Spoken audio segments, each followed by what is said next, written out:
Welcome to Integrazo. In this video, I'll show you how to connect this plugin with your product.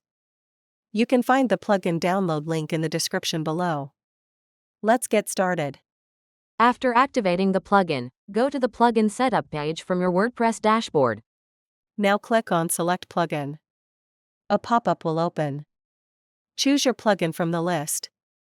Next, click on Select Product. A pop-up will open. Choose your product from the list. After selecting both, click on the Save and Next button. Next, in Step 2, add your account authentication details. First, enter your account name for identification. Next, select your account data center name. Next, click the Authenticate and Next button. Now it will redirect you to your Zoho account. Here, review the permissions and click Accept. After that, it will redirect you back to the WordPress plugin page. Step 3 is the field mapping section. Here, you can map your form fields with your product fields.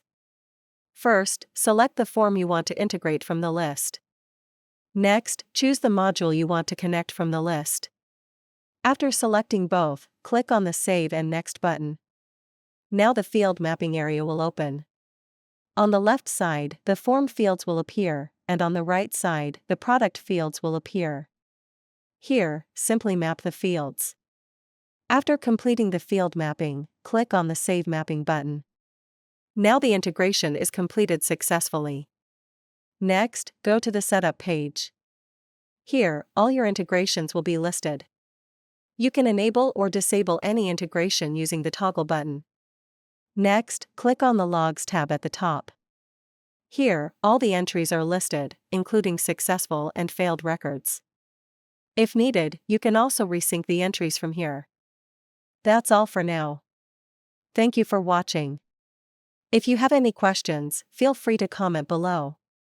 Don't forget to check the plugin link in the description.